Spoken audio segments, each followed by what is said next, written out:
Cześć kochani, witam Was bardzo serdecznie w kolejnym filmiku na moim kanale i dzisiaj jeden z filmików, w którym pogadamy sobie przy hafcie. Ja bardzo lubię tego typu filmiki. Ostatnio też napłynęło do mnie sporo pozytywnych komentarzy na temat właśnie takich długich filmów, długich formatów. Moi wspierający również byli za tym, żeby takie długie filmy nagrywać, idealne właśnie do wyszywania. Zresztą jak widzicie, ja również jak wyszywam, to oglądam sobie, a w zasadzie słucham w tle najróżniejszych historii, nie tylko hafciarskich, ale również tak jak tutaj o jakichś rosyjskich streamerach, a później o nawet ciężko powiedzieć, o czym ja później oglądałam. W każdym razie są to najróżniejsze tematy i dzisiaj również sobie pogadamy o najróżniejszych tematach, natomiast w takiej dziedzinie hafciarskiej. Ja zobaczyłam tego typu filmik na jednym z rosyjskich kanałów. Przepraszam, nie rosyjskich, tylko ukraińskich, już mi się tutaj pomyliło. Na jednym z ukraińskich filmików na YouTubie. Pani tam miała wypisane różne pytania, na które odpowiadała. Wiem, że u nas na polskim kanale na przykład Sysia nagrywała tego typu filmiki i ja kiedyś też miałam nagrać, ale jakoś mi z tym było totalnie nie po drodze, dlatego znalazłam sobie te pytanka i mam nadzieję, że one będą inne niż u Sysi. Nie wchodziłam, nie sprawdzałam. W każdym razie odpowiem na te pytanka, które mam tutaj przygotowane. Tych pytań jest 30. Zobaczymy, ile czasu mi to zajmie.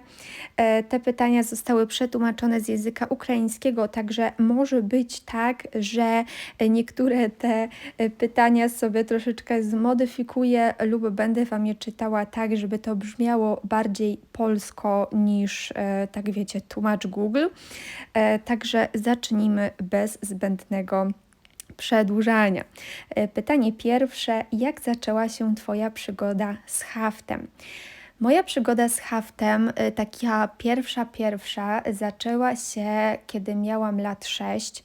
Ja już Wam kiedyś opowiadałam, że miałam prababcię, która szydełkowała i ona miała już 80 parę lat na tamten moment i chociaż nie, chyba skłamałam, wydaje mi się, że 70 parę, chyba 70 parę, w każdym razie była już w takim wieku, że nie była w stanie robić na szydełku i dała mi wtedy to szydełko.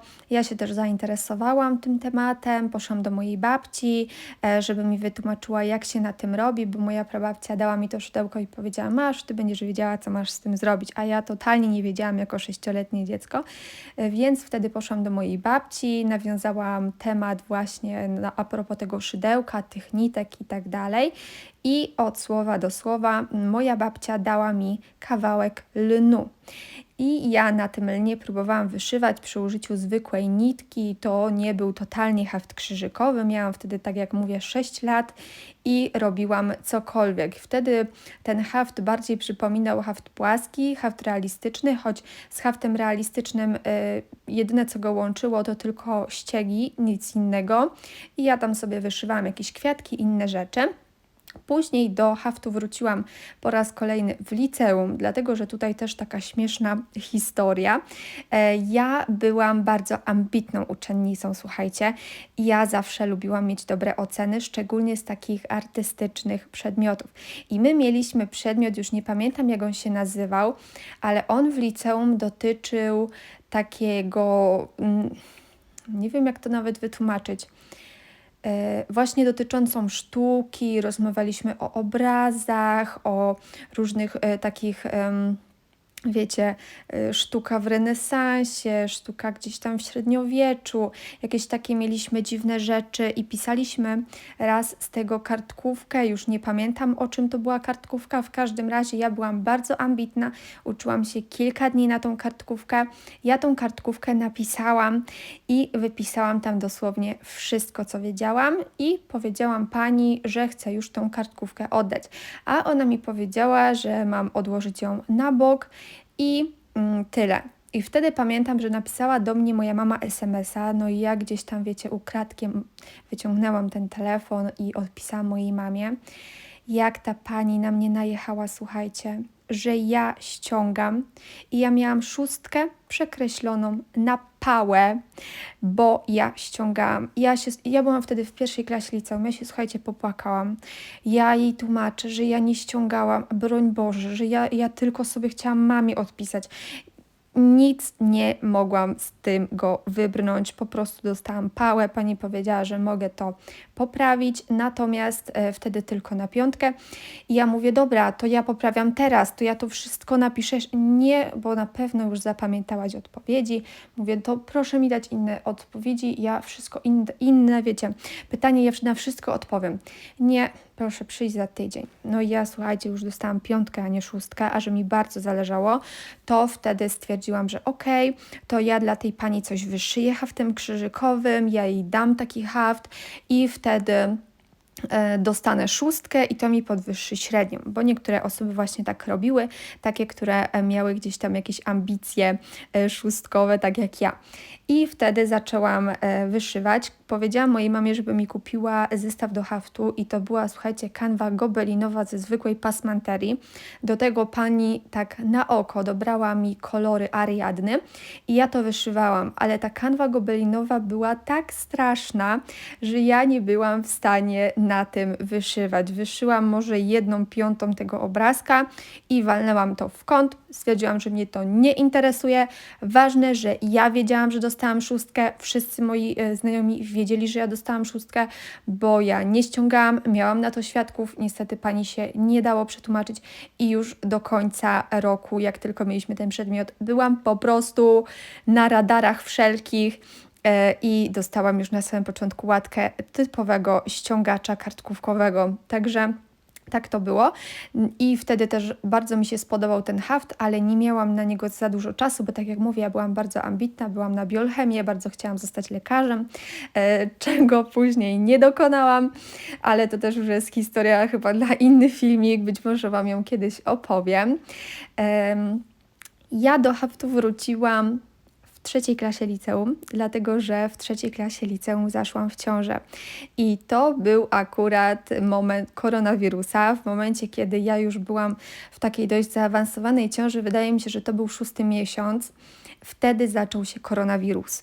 I ja siedziałam w domu. No i słuchajcie, ileż można siedzieć w domu? Ja się nudziłam, w dodatku moja ciąża była zagrożona, ja nie mogłam chodzić, nie mogłam leżeć, w zasadzie nie mogłam siedzieć, musiałam tylko leżeć. Wtedy też znudziło mi się szydełkowanie totalnie, no i musiałam znaleźć coś dla siebie. Więc stwierdziłam, że będę wyszywać. Wtedy też byłam bardzo samotna, bo całymi dniami tylko siedziałam w domu, nic nie robiłam. Wiadomo, uczyłam się, no ale to było nic nie robię niepraktycznie. Także zaczęłam wyszywać i wtedy też taka myśl mi przyszła, że może zacznę nagrywać filmiki na YouTube'a, bo wtedy będę miała kontakt z innymi dziewczynami, które również wyszywają i w taki sposób właśnie się to zaczęło na dobre i ciągnie się do teraz właśnie. Oglądałam kilka innych filmów i sporo dziewczyn takich zajmujących się rękodziełem zaczęło właśnie w ciąży i u mnie również zaczęło się to w ciąży. Byłam wtedy w 3. klasie liceum i ciągnie się to do teraz. Kolejne pytanie. Czy ktoś uczył Cię haftować? No i tutaj troszeczkę już nawiązałam, ale troszkę nie. Zaczęłam wyszywać haftem krzyżykowym sama, tak jak mi się podobało wtedy jeszcze w 1. klasie liceum. Natomiast kiedy wróciłam już do tematu w 3. klasie liceum, to wtedy oglądałam na pewno filmiki Sysi i Kreatywnej TV. Najpierw zaczęłam chyba od Kreatywnej TV, ja byłam ogromną fanką, uwielbiałam, później odkryłam Sysię i też uczyłam się z tych filmów, natomiast ja się przyznam szczerze, że oglądałam Sysię i ja miałam takie, o co chodzi? Ja nie znałam totalnie nic. I na przykład Sysia mówiła, że ja mam wzór od Haeda. I ja sobie tak myślałam, ale co to jest Haed w ogóle? Jaki Haed? Co to za skrót? To jest nazwa jakiegoś materiału, czy co? Potem pamiętam, że Sysia, nie wiem, użyła jakiegoś słowa o coś tam biskornu. I ja miałam takie, o czym ty, kobieto, do mnie mówisz? jakie biskornu, co to ma być? Albo jakiś sampler, co to jest sampler? Ja totalnie byłam zielona wtedy. Nie wiedziałam w ogóle, co to jest kanwa plastikowa i wymyślałam najróżniejsze rzeczy. Wtedy też dołączyłam do kilku grup facebookowych i metodą prób i błędów w zasadzie sama się uczyłam gdzieś tam podglądając inne dziewczyny. No i wiecie, tutaj troszeczkę podłapałam, tu troszeczkę podłapałam, gdzieś tam przeczytałam. No i metodą prób i błędów jakoś do tego doszłam. Nie miałam w zasadzie takiej osoby, od której uczyłabym się wszystkiego od podstaw. Nie było kogoś takiego, kto usiadł ze mną i mi pokazał, więc tak to mniej więcej wyglądało. Pytanie trzecie. Gdzie haftujesz? Jakie jest Twoje miejsce pracy? I u mnie to jest różnie. W tym momencie mieszkam w małym mieszkanku w Norwegii. Mam tutaj swoje krosno i duże kolosy wyszywam przy krośnie. Mam również aktualnie drugie krosno, takie mniejsze. To jest chyba gil i ja go używam do wyszywania w łóżku. Ale mam też kilka projektów na tamborku, które wyszywam w zasadzie wszędzie, gdzie mi się tylko umyśli, czasami w kuchni gotując obiad, czasami na placu zabaw, czasami w bibanie, czyli w tramwaju i w ogóle wszędzie, gdzie się da. Nie mam jakiegoś takiego miejsca stałego, to też zależy od dnia, od tego, jaki mam humor i tak dalej. Pytanie czwarte. Najbardziej produktywny czas na haftowanie. Moim takim najbardziej produktywnym czasem aktualnie w tym momencie to jest taka godzina od godziny 11 do 13:14. To jest godzina, w której już mam mieszkanie posprzątane, śniadanie zjedzone, moja córka jest w przedszkolu, wszystko jest ogarnięte i pod warunkiem, że nie idę do pracy, to jest taki mój czas, gdzie sobie wyszywam. Natomiast jeżeli idę do pracy, to zaczynam wyszywanie gdzieś od godziny 17, gdzieś do ewentualnie 18 do 21, 22, zależy czy jestem zmęczona, czy nie, a czasem jest tak, że w ogóle nie wyszywam, bo w ogóle nie mam na to ochoty. Pytanie piąte dotyczy pokazania swoich prac w toku, ale ja nie będę Wam tutaj nic pokazywała, dlatego przejdźmy od razu do pytania szóstego.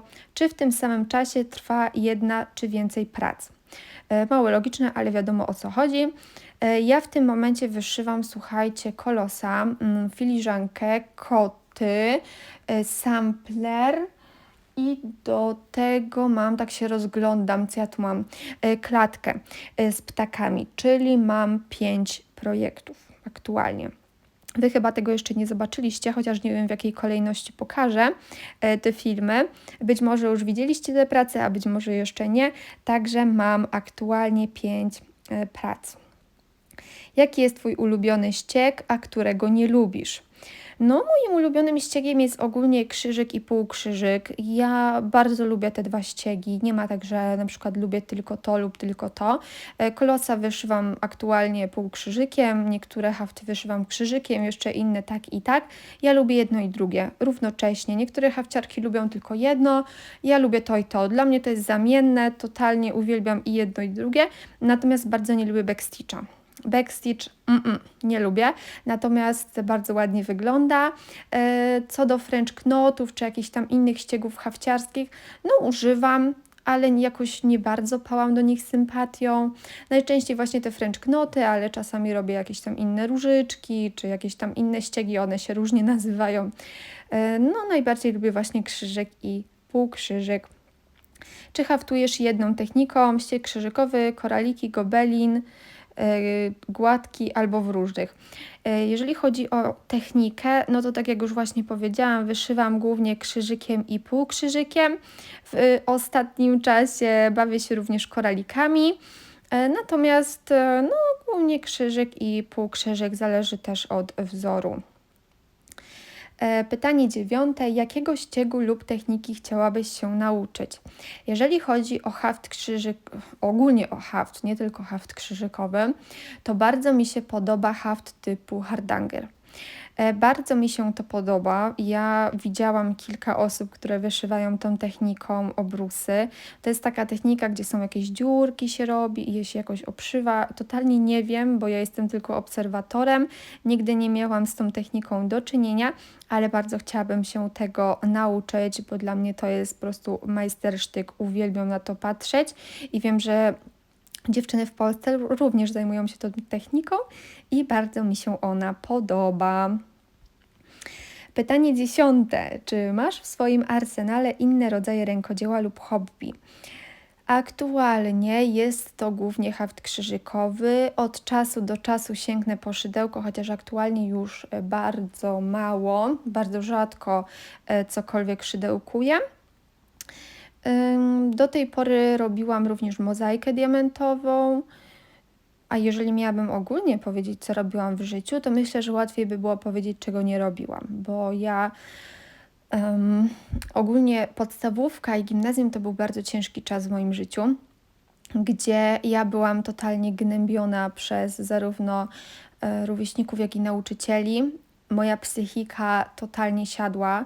Ja tak miałam zrujnowaną psychikę przez moją matematyczkę z gimnazjum. Ona jeździła takim niebieskim samochodem do pracy. Ja jak zobaczyłam gdziekolwiek niebieski samochód na drodze, to ja wpadałam w panikę, słuchajcie. Do tego stopnia bałam się tej baby, że ja po prostu, ona mi się w nocy śniła, rozumiecie to? Więc ja miałam psychikę zrujnowaną. Wielokrotnie miałam różne zatargi z nauczycielami, nie wiadomo o co w ogóle. Nauczyciele mnie nie lubili.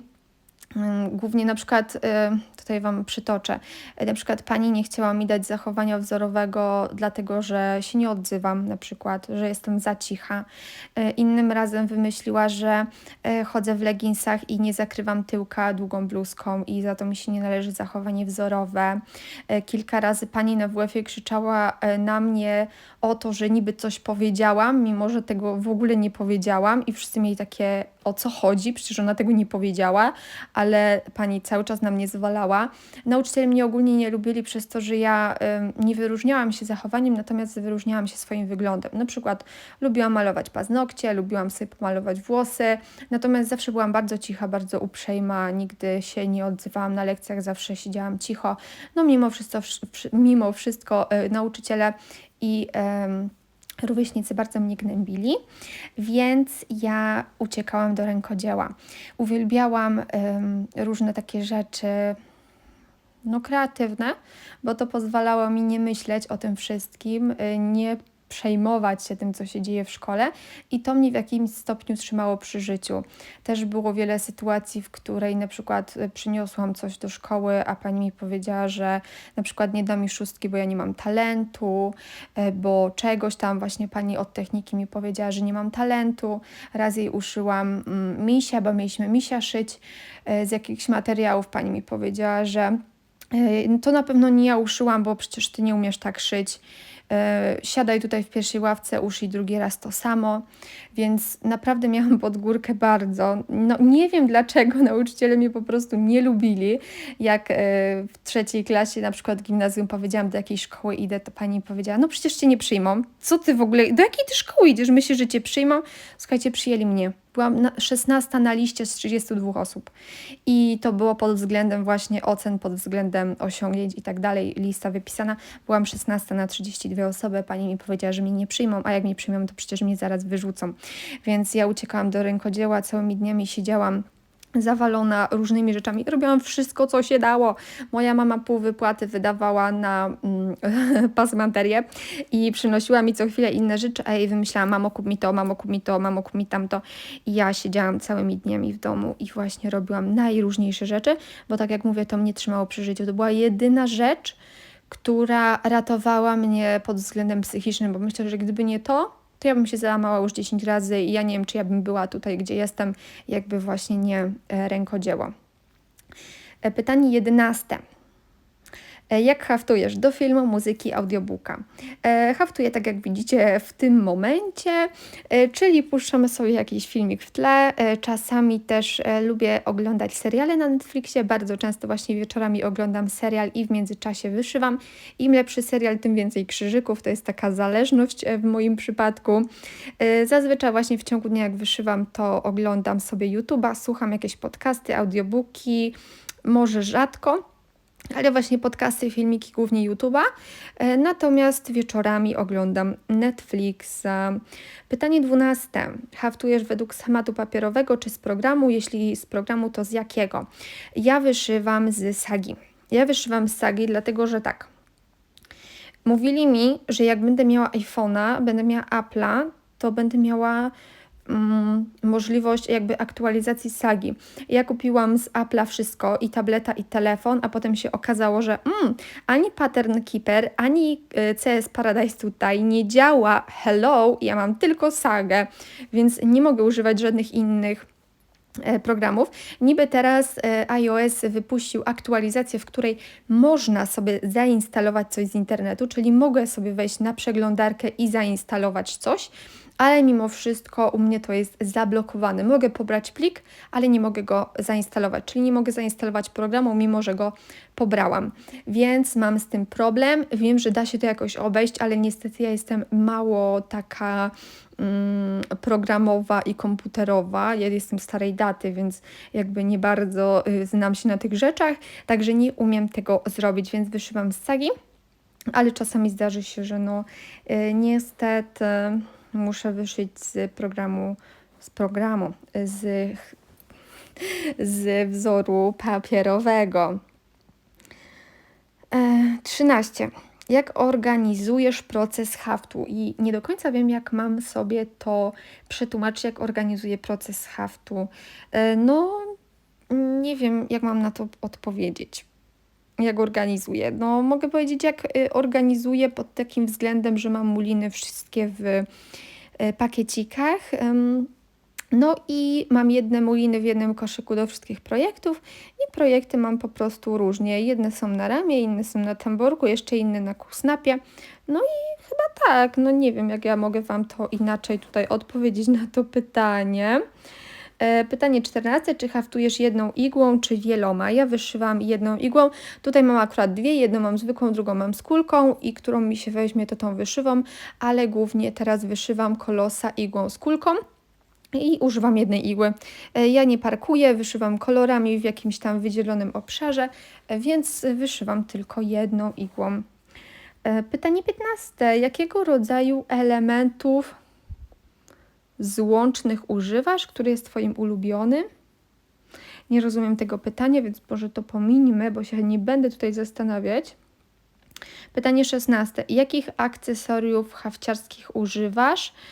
Których z nich chciałabyś spróbować? Akcesoria hafciarskie. Których bym chciała spróbować? Czy ja mam coś, czego bym chciała spróbować? Używam chyba wszystkiego, co ma hafciarka, tak?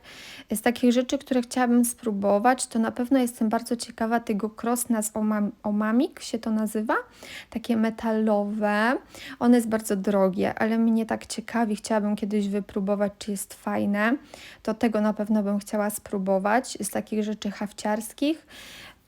A reszty chyba mam. Testowałam jakieś tam rzeczy typu tamborki, nurgę, jakieś tam arabeski, krosna, ramy i tak dalej. Myślę, że innych rzeczy nie jestem ciekawa, a wszystkich akcesoriów hafciarskich, jakie używam, chyba nie muszę wymieniać, bo myślę, że jest to takie wiadome dla wszystkich hafciarek.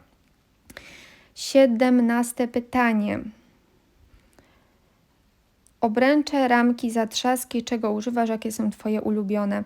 Ja najbardziej lubię ramy, o ile o to chodzi. Najbardziej lubię właśnie na krośnie wyszywać. Na drugim miejscu aktualnie będzie tamborek nurgę ogólnie, chociaż też zależy do czego. A na trzecim miejscu będą kusnapy. Pytanie 18. hafciarki czy na rękach? Ja nie rozumiem znowu tego pytania, jakoś dziwnie zostało przetłumaczone. Lubię wyszywać nie w rękach, tylko na krośnie. Może tak, wolę wyszywać na krośnie. Tak przeinaczmy to pytanie. Wolę krosno niż tamborek. 19 pytanie. Jak przechowujesz swoje zapasy? U mnie organizacja haftu jest straszna pod wieloma względami. Jest straszna dlatego, że nie mam takiego jednego miejsca, w którym mogłabym wyszywać. Jeżeli mnie tam obserwujecie gdzieś na Instagramie, to wiecie, że my z mężem budujemy w Polsce dom. I ten dom ma zaplanowany od samego początku pokoik, w którym ja będę mogła się wyżywać kreatywnie. Pokoik, natomiast biegiem czasu doszłam do wniosku, że ten mój pokoik to jest taki trochę za mały i być może uda mi się przekabacić mojego męża, chociaż myślę, że to przekabacenie mojego męża będzie najmniejszym problemem, żebym mogła się przenieść na poddasze, bo my mamy parter, pierwsze piętro i poddasze. Na poddaszu jest ten problem, że są niby okna dachowe, ale tam jest dość ciemno, więc troszeczkę mi się to gryzie. No i tak sobie powiedziałam, że może ja się tam wprowadzę na to poddasze z tymi moimi wszystkimi haftami i tak dalej. Ale jeszcze nie wiem. Aktualnie mam tam swój zaplanowany pokoik na hafty i tak dalej. Wtedy będę mogła sobie myśleć o organizacji. Teraz aktualnie ta organizacja jest nijaka. Muliny niby w jednym pudełku, ale znowu mam muliny posegregowane tylko DMC, a mam też zamienniki, mam też Ariadnę. Część rzeczy jest w Polsce, część rzeczy jest w Norwegii. Te rzeczy, jakbyście weszli do mnie nie do mnie do szafki, tylko do mojej sypialni, to jest wszystko rozrzucone, tu trochę w jednej szafce, trochę w drugiej szafce.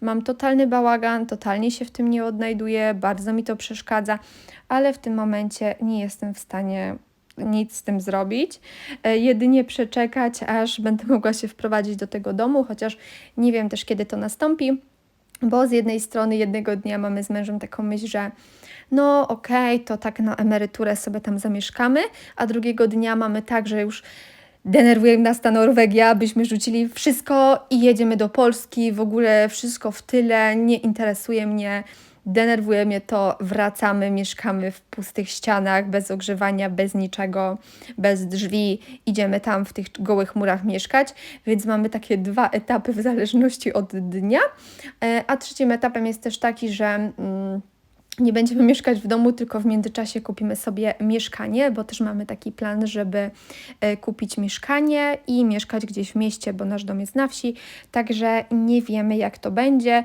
Jest też czwarty scenariusz, czyli kupienie mieszkania w Norwegii, ale to są totalnie odległe tematy, dlatego że my chcemy kupić wszystko za gotówkę. Ja nie poważam w ogóle kredytów, to też jest taka moja ciekawostka.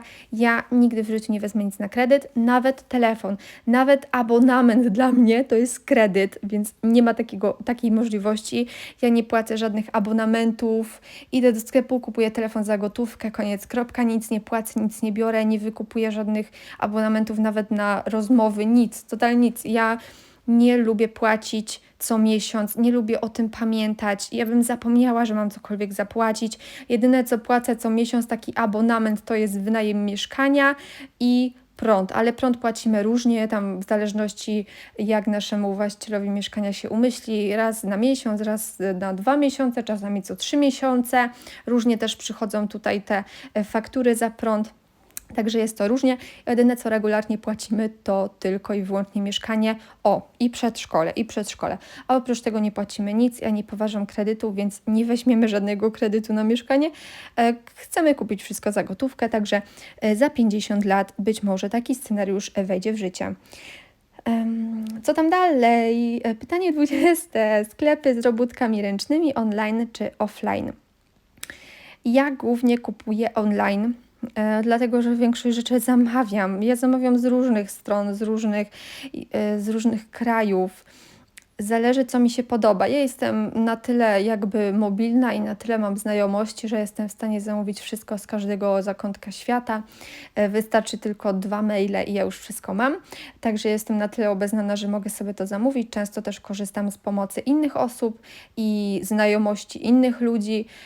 Ktoś tam mieszka, wiecie, w Stanach, ktoś tam mieszka na Ukrainie, ktoś tam mieszka gdzieś tam i wiecie, no na przykład gdzieś tam koleżanka koleżanki jest Ukrainką, która jeździ na Ukrainę, jest w stanie mi załatwić to czy tamto, więc tak to mniej więcej działa. Zazwyczaj leci wszystko online, ale tutaj na przykład w Norwegii te pasmanterie są dużo lepiej zaopatrzone w muliny DMC, stacjonarne pasmanterie, więc jeżeli czegoś mi zabraknie, to idę sobie kupić stacjonarnie, ale głównie właśnie online. Pytanie 21. Wolicie autorskie schematy czy zestawy? Różnie. Ja głównie korzystam z samych wzorów, natomiast czasami lubię sobie kupić zestaw. Zestaw pod warunkiem, że ma on w sobie plik XSD, ewentualnie Saga, bo jeżeli nie ma czegoś takiego, to mnie taki zestaw odrzuca. Czasami, kiedyś wyszywałam dużo z kanwą, z nadrukiem, ale teraz już totalnie od tego odeszłam. Gdzieś tam mam jeszcze zapasy tych zestawów i być może będę je wyszywać, ale też nie wiem, czy w najbliższej przyszłości, czy może kiedyś, wyrzucić. Nie wyrzucę, jak już kupiłam, to mam. W każdym razie aktualnie nie wyszywam. Dużo bardziej wolę właśnie schematy, dużo częściej kupuję schematy, ale zdarzają się również, że kupuję zestawy. Pytanie 22. Lubisz małe projekty czy duże? I tutaj zależy, to wszystko zależy od wzoru, nie od rozmiaru. Ja biorę to, co mi się podoba. Ja wyszywam, jak widzicie, wszystko. Wyszywam kolosy, wyszywam średnie projekty, wyszywam malutkie, jakieś pyci, ozdoby na choinkę. Wszystko jak leci. Zależy, czy mi się coś podoba, czy mi się nie podoba. Zazwyczaj mam jednocześnie wszystkie projekty, czyli jeden kolos, jeden jakiś średni, jeden jakiś malutki, jeden jakiś przerywnik. Wszystko po kolei. Tak samo mam jeden projekt w krzyżykach, jeden w półkrzyżykach, jeden z koralikami, jeden z backstitchem. Ja po prostu wszystko naraz, tak żeby mi się to nie nudziło. Pytanie 23. Ulubione tematy w hafcie. Jeżeli chodzi o to, co lubię wyszywać, to powiem Wam szczerze, że u mnie to jest w ogóle bardzo skomplikowane i tutaj też mogę rozwinąć to pytanie, dlatego że jeżeli chodzi o wyszywanie kolosów, to dla mnie kolos to jest trochę taki temat jak tatuaż, nie? Że to nie można pochopnie podejmować decyzji, bo to przecież będzie na lata. Nie dość, że ja to będę kilka lat wyszywać, to jeszcze warto by było to powiesić na ścianie. Ja przez następnych kilka lat przecież ja będę na to patrzeć, więc to nie można tak o sobie pochopnie podjąć decyzji, co mi się w tym momencie podoba, tylko to musi być decyzja przemyślana. I ja chcę, żeby każdy mój kolos, który wyląduje później u mnie na ścianie, nie tylko pasował do całego wnętrza, ale również musi grać z moją duszą, musi mi się podobać, musi mieć dla mnie jakieś przesłanie, musi mieć dla mnie jakieś znaczenie, plus kolejnym etapem musi być to, że musi się podobać również mojemu mężowi, więc ja moje kolosy, aktualnie mam jeden, ale myślę cały czas o kolejnym, co nie jest takie proste, bo muszę to ustalić z mężem, bo chcę. Jakbym wyszyła coś, co mu się nie podoba, to by mi głowy oczywiście nie urwał, tak? Ale chcę, żeby coś, co wisi w moim domu, podobało się nam wszystkim. Więc też bardzo często proszę mojego męża o zdanie, co on sądzi o tym, żeby to i to wisiało tu i tu. Więc dlatego również z uwagi na to nie mam już jeszcze wybranego ostatecznie kolejnego kolosa. Chociaż myślę nad obrazem Beksińskiego, kto wie, ten wie. I słuchajcie, ciężko jest, jeżeli chodzi o takie hafty na ścianę. I ja wtedy też lubię takie kolosy właśnie, żeby one współgrały z moją duszą, żeby one były takie ciemne, trochę mroczne, żeby to był obraz, że jak na niego patrzysz, to czujesz jakieś głębsze przesłanie. Nie to, że jest jakiś, nie wiem, domek. Domek i co? Jakby domek. Ale jak tutaj na przykład mam las, mam jakiegoś wilka, to dla mnie to jest takie, że nie wiadomo, co jest za tym drzewem, a nie wiadomo, co jest w ogóle tam obok tego wilka, a co czuje ta dziewczyna, a co ona w ogóle, co ten wilk w ogóle robi z tą dziewczyną. Że wiecie, zastanawiacie się nad tym, co się dzieje nad tym obrazem, można to interpretować. Ja w ogóle uwielbiam sztukę, uwielbiam interpretację, więc to musi mieć znaczenie. Natomiast jeżeli chodzi o małe wzorki, to ja podejmuję bardzo pochopnie decyzję, podoba mi się, a to sobie wyszyję, a najwyżej komuś dam, a najwyżej schowam do szuflady, a w sumie ważne, żeby było co wyszywać. Więc tematy są różne, małe wzorki, totalnie nie zwracam uwagi na to, co wyszywam, musi mi się w tym momencie podobać, najwyżej, tak jak mówię, oddam, schowam. Natomiast jeżeli chodzi o kolosy, takie duże obrazy, to musi to mieć dla mnie jakieś przesłanie, czyli jakieś właśnie takie mroczne bardziej ciemne, ale też eleganckie. Ciężko powiedzieć. Ciężko w ogóle to wytłumaczyć, bo ja sama nie ogarniam tego, co czuję w głębi serca. Pytanie 24. Ulubione nici producent, ulubiona gama kolorystyczna. Ja najczęściej wyszywam właśnie DMC, kocham DMC. Gamy kolorystycznej jako taką nie mam obranej, po prostu lubię DMC. 25. Podstawy haftu. Co lubisz bardziej? Aida. I tutaj są wypisane różne tak jakby nazwy materiałów. Jeżeli chodzi o mój ulubiony materiał, to bardzo lubię hardanger, bardzo lubię straminę i to są takie moje dwa ulubione. Hardanger i stramina, ale bardzo często wyszywam też na innych tam materiałach. Ja na przykład nie lubię Aidy. Aidy nie lubię, ale używam również innych typu Bellana, typu jakiś Murano, Flame Floba czy inne takie lny. Używam, testuję różne, ale właśnie najbardziej lubię hardanger i straminę, a nie lubię Aidy. 26. Projektujesz pracę lub haftujesz i tutaj powiedzmy, że takie od kogoś, tak? Czy projektujesz sama, czy od kogoś, bo ja nie wiem, w ogóle dziwnie mi przetłumaczyło tą drugą część pytania. Jeżeli o to chodzi, to jest różnie. Ja jestem, tak jak wiecie, projektantką wzorów, projektuję różne wzory sama, ale też przerabiam zdjęcia na wzory, lubię jakieś tam grafiki. I u mnie to jest różne. Część wzorów wyszywam swoich, a część wzorów wyszywam czyichś. I ja nie chcę się ograniczać tylko i wyłącznie do swoich wzorów, nie chcę się ograniczać też tylko i wyłącznie do jednego projektanta, bo uważam, że my na świecie mamy tyle różnych projektantów. Każdy ma swój styl, każdy ma swój jakiś określony, wiecie, tematykę, to co mu się podoba i co lubi tworzyć. Ja uważam, że nie powinniśmy się ograniczać tylko do jednej osoby. I ja też zachęcam wszystkich, żeby nie kupowali tylko ode mnie, żeby się rozejrzeli, zobaczyli, że mamy mnóstwo innych projektantów. I ja tak samo część wzorów wyszywam swoich, ale część wyszywam też innych i uważam, że to jest całkowicie w porządku. Każdy ma swój styl, każdy ma jakieś swoje poglądy, więc zarówno projektuję sama dla siebie, jak i wyszywam projekty innych. Więc dla mnie to jest całkowicie super. 27. Czy masz próbę drogową? Co sądzisz o haftowaniu samochodów? Nie wiem, jak mam to rozumieć, ale powiedzmy, że chodzi tutaj o to, czy lubię wyszywać w samochodzie. Może w ten sposób. W samochodzie nie. Nie lubię, bo mi się kręci w głowie. Natomiast nie mam jakby problemu z wyszywaniem w autobusie czy w biwanie. Jakby z tym nie ma problemów. Mogę wyszywać nawet i w pociągu, ale w samochodzie absolutnie nie, bo bym się zaraz chyba, nie wiem, zwymiotowałabym sama na siebie. 28. Co sądzisz o haftowaniu w miejscach publicznych? Dla mnie jest całkiem spoko. Ja często haftuję w miejscu publicznym i niektórzy ludzie już się przyzwyczaili. Ja nawet na przerwie w pracy potrafię wyszywać. Wiecie, wszyscy sobie siedzą obok siebie, jedzą śniadanie, a ja zamiast jeść śniadanie to sobie wyszywam i każdy już jest przyzwyczajony do tego. Już nikt na mnie nie zwraca uwagi. Pytanie 29. Czy masz znajomych, którzy zajmują się robótkami ręcznymi?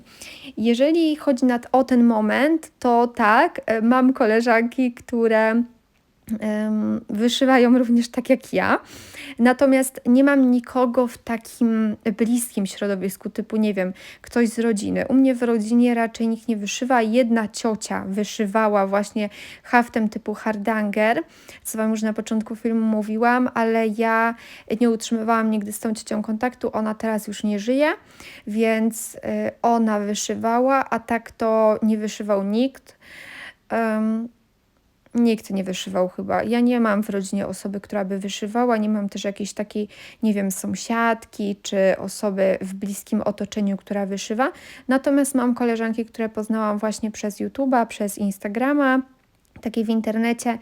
Mam kilka takich bliższych koleżanek, z którymi mogę gdzieś tam się umówić i wyjść i sobie, nie wiem, powyszywać, porozmawiać na co dzień. Ale mam też takie dalsze koleżanki znajome, z którymi od czasu do czasu gdzieś tam rozmawiam, gdzieś tam piszę na Instagramie czy to na Facebooku.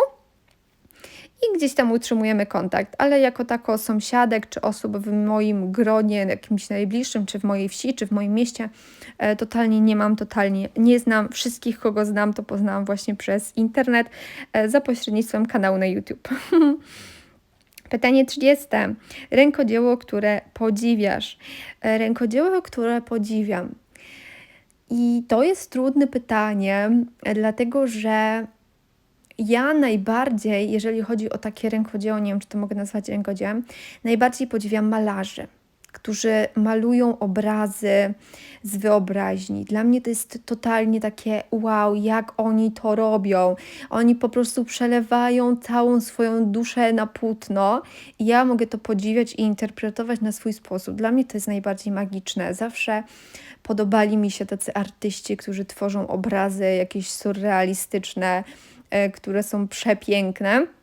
Bardzo też podziwiam osoby, które frywolitkują.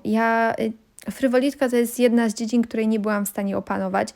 Jestem w stanie zrobić jakiegoś tam prostego kwiatka, wiem jak trzymać frywolitkę, wiem jak przeciągać nitkę, proste ściegi znam, ale nie byłam w stanie tego opanować do tego stopnia, żeby cokolwiek z tego zrobić. Jedyne co zrobiłam to jakąś tam bransoletkę, która była bardziej krzywa niż ładna, no ale jakby totalnie nie mój klimat, to frywolitka właśnie. I kogo ja jeszcze podziwiam z takich właśnie robótek ręcznych, rękodzieła? Swego czasu podziwiałam też osoby, które robią różne rzeczy, takie, nie wiem teraz jak się to nazywa, że mają różne tam kartki, papierki i sobie tak wiecie, przyklejają jakieś takie kolaże, jakieś albumy. Nie pamiętam jak się ta technika nazywa, jakoś mi wyskoczyło. Właśnie też podziwiałam, że dziewczyny potrafią tak tymi kartkami, jakieś naklejki, jakieś różne tasiemki i piękne albumy robią, piękne jakieś grafiki, obrazki, no cudo, to też bardzo podziwiam. To są takie 3 rzeczy, które podziwiam chyba najbardziej z rękodzieła. Całą resztę, może nie całą, ale dużo rzeczy, tak jak mówiłam, robiłam, umiem. Z takich rzeczy na przykład, które mogę wymienić, no to zajmowałam się w swoim życiu na przykład, malowałam po szkle, zajmowałam się quillingiem, robiłam na drutach. Oprócz tego, że robiłam też na szydełku, tak, to robiłam na drutach. Co ja tam jeszcze robiłam? Potrafiłam wyplatać koszyki z wikliny papierowej. To też zajęło mi bardzo dużo czasu. Bardzo lubiłam również origami modułowe, tym też się zajmowałam. Uczyłam się szyć trochę, ale też mi tak nie podeszło. Co ja tam jeszcze robiłam? Robiłam różne takie wydzieranki. Uwielbiałam robić różne obrazki z bibuły, na przykład jakieś kwiaty z krepiny, najróżniejsze. Robiłam również biżuterię. Co ja tam jeszcze robiłam? Próbowałam trochę wyszywać koralikami. Próbowałam robić makramy. Sporo tego było. Może jeszcze coś wymyślę, ale musiałam się zastanawiać i mówić co chwilę, więc może już nie będę wymyślać. Musiałabym sobie kiedyś to zapisać na kartce i wtedy Wam to wszystko ładnie przeczytać. Trochę by tego było na pewno. W każdym razie to już było ostatnie pytanie. Mamy 40 minut filmu mojego jąkania się dziwnego. Mam nadzieję, że ten filmik przypadł Wam do gustu, że porozmawialiśmy sobie troszeczkę o hafcie. Nie mam pojęcia, który to będzie filmik tej serii, ale mam nadzieję, że Wam się spodobał, że dowiedzieliście się o mnie czegoś nowego. Jest sporo tematów, które mogłam tutaj w tym filmiku bardziej rozwinąć, ale też nie chciałam, żeby trwał nie wiadomo jak długo, nie wiedziałam też, ile zajmie mi czasu odpowiadanie na pozostałe pytania. Także zostawmy to tak jak jest. Być może jeżeli któryś temat, który poruszyłam, bardziej Was zainteresował, no to wtedy bardziej go rozwinę w następnym filmiku. Dajcie znać, czy Wam się podobało. Dajcie znać, czy chcielibyście porozmawiać na jakiś temat właśnie dłużej, żebym Wam poopowiadała mój punkt widzenia w danym temacie. No i to chyba tyle. Bardzo Wam dziękuję za oglądanie, bardzo Wam dziękuję za ten miło spędzony czas. No i do zobaczenia już w następnym filmiku. Pa!